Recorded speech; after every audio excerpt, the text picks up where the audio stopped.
pencil cup. This is a project with air dry clay that can be done in any classroom.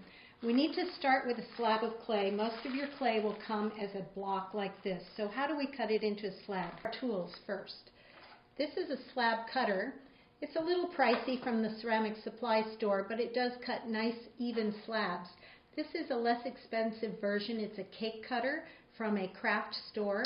You'll also need for this project a cardboard tube, some newspaper, some masking tape, a ruler, or even better, an angled ruler, a plastic gift card. This is called a pin tool. It is a pottery tool. If this is too sharp of an implement for your students, you can use a hibachi skewer or a wooden knife, also found at the ceramic supply store or any craft store, a paintbrush, and a small amount of water in a plastic container.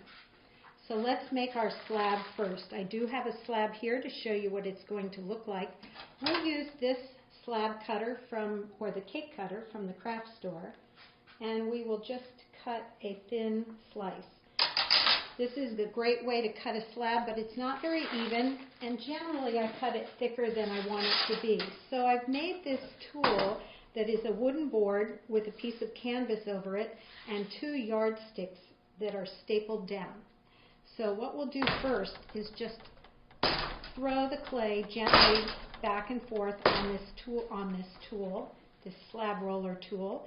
This is a wooden dowel. You can certainly use a rolling pin or a wooden dowel, also from the home supply store where I got the board and the yardstick. So you'll notice that I roll it with the rolling pin, and then I go back and I flip it a couple of times. And that's what really creates a nice even slab. So eventually the slab will become exactly the thickness of the rolling pins, which is a pretty nice thickness of slab to work with for this project. I think one more time, and we have a beautiful slab. Now, you will notice that there is a slight impression of the canvas on the slab. So I'm going to move over to this slab, which is over here already, and I'm going to take my gift card and simply go over the surface. Some people really don't care if that canvas texture stays on there or not, but later we may be decorating this with stamps, and we may want it to be a smooth surface. So the gift card is going to give us a smooth surface. And we'll want to do both sides. So just gently rub out the canvas texture, and then pick it up by putting a hand underneath, another hand on top like they're in prayer hands. Lift it up, and my newspaper is sticking, and then we'll put it right back down so that we can smooth the other side.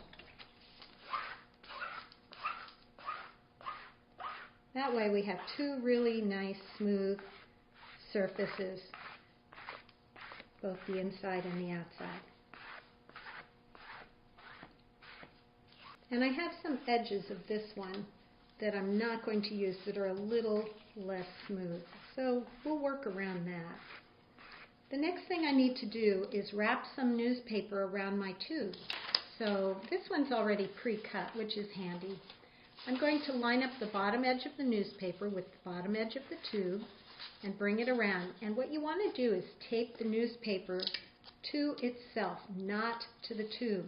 Later on, we're going to be pulling the tube out of the pencil cup and leaving the newspaper inside.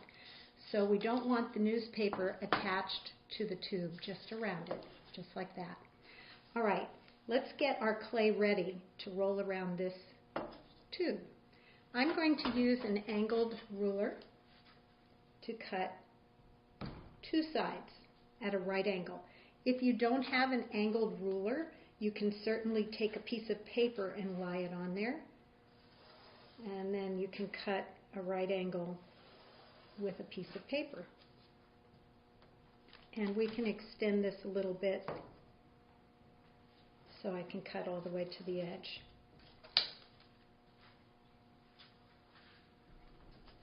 You might want to also at this point figure out how tall you want your pencil cup to be. So if you want your pencil cup to be 5 inches tall, simply lay this ruler down at 5 inches and make a mark. in 2 places, and then you can put the ruler across there and cut the top edge also. And it's nice to pre-cut this for younger children who might not be able to do the measuring themselves. We're going to keep this piece of clay for later. All right, so now we have a beautiful slab. It's 5 inches tall. And what I'm going to do is I'm going to use, if your tube does have a closed and an open end, you always want to make sure that the open end is the end that you perceive as the bottom of your pencil cup. So I'm going to make that the bottom of my pencil cup, and I'm going to put it towards you. Normally I would work towards myself, but I want to work towards you so you can see how I roll this around. You'll see a little bit of the clay edging off the bottom of the tube, and we're going to roll that around nice and carefully. And when it comes over and meets exactly, take your pin tool, wooden knife, or hibachi skewer, and just draw a little line right there. And then we're going to back this up a little bit, and I'm going to use a little roll of clay here as a break so it doesn't roll all the way back. This line is now going to be a cut line, so we're just going to cut along that line, just like that. And again, we'll save this extra bit of clay because we may need that later. Now, to join these two together, what I'm going to do is taper the edge like this with my thumb.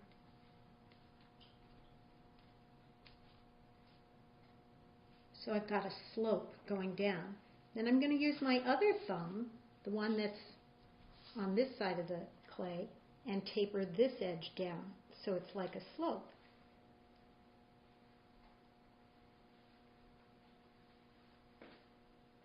And to get those two to join each other, we have to do a process called scoring and slipping.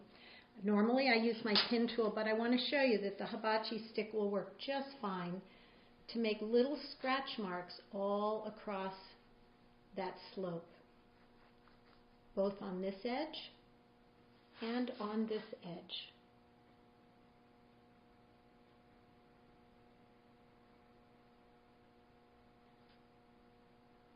And we're going to wet the clay gently with a little bit of water. Now I'm just going to dab them to flood a little bit of water inside them. And you generally only need to do one side. You don't need to do both sides. So that makes it a little easier.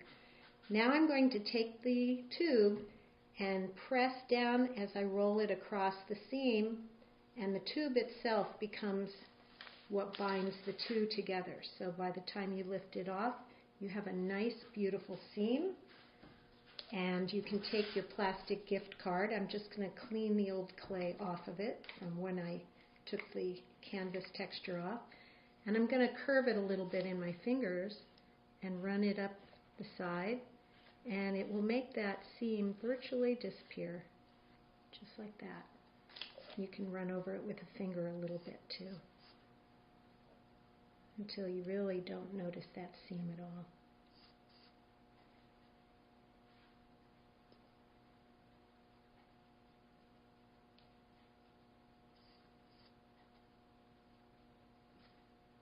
Okay, so now this pencil cup needs a bottom. As you remember, we had a little bit of clay extend beyond the bottom of the tube, and that's going to always be the open part of the tube, is in there. So we'll take some of our extra clay from here, set it down, and make sure that the clay fits on it. Now, if it's a little narrow, like this piece might be a little bit narrow to make a foot, there's a way to make it a little wider. And that would be to simply put it down on your newspaper. I'll put this one aside and roll it with a rolling pin.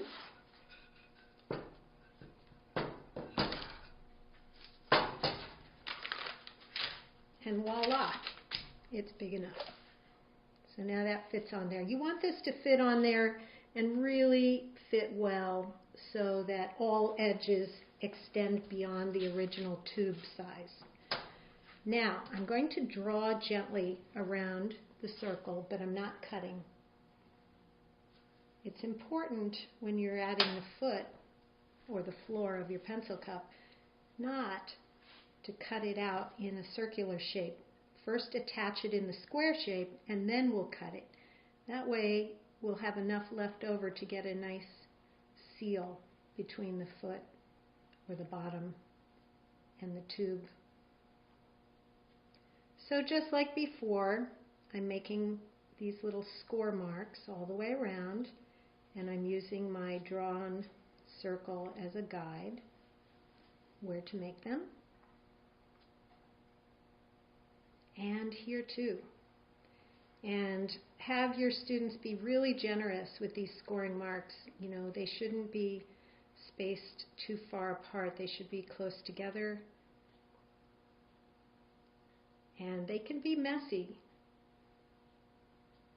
I always tell my students messy scoring marks means that the pot's not going to fall apart later. And you really don't want it to fall apart later. So there, we've gone all the way around.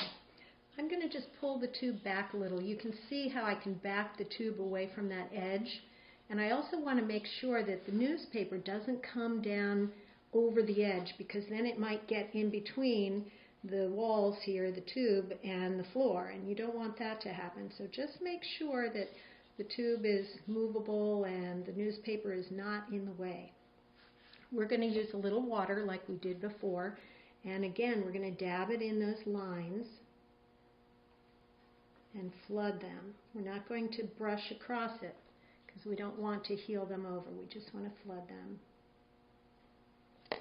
And then, without pushing on the tube, and that's important to remember, and I'll tell you why, you want to set that in place and put your hands around the clay and then sort of squish that clay down with a little shimmy onto the clay floor.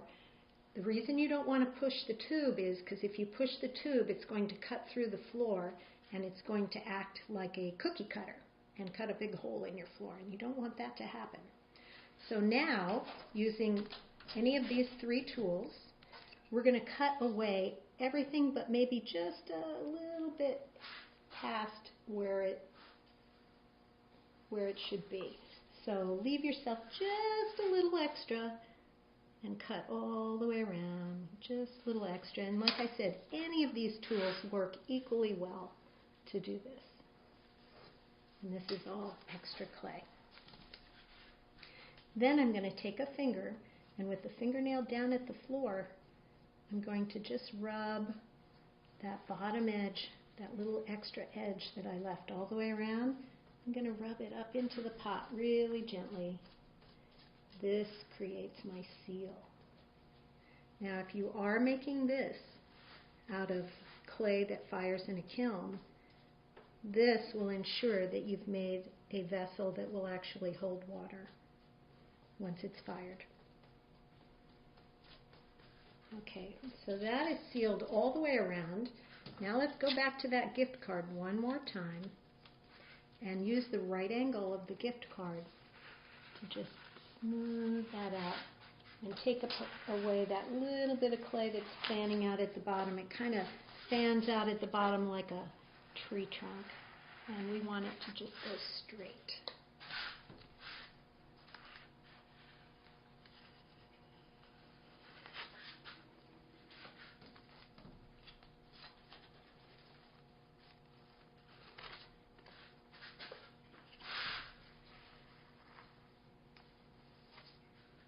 All right, now you can use the wooden knife or the skewer or the pin tool to make a little undercut at the bottom. And everyone says, well, why do you have this little undercut at the bottom? Well, because if you don't put this, then it looks like the pencil cup is attached to the table it's sitting on. And when you have that little shadow line at the bottom, see as I lift this up and move it, you see that little shadow line. That's what visually separates the pencil cup from the floor. So it's a nice little pro tip there. You can smooth the bottom edge by just tapping it gently on the heel of your hand or on the palm of your hand. If there's any little rough spots, just take your finger and smooth them away. And then at this stage, we would decide if we wanted to decorate or not.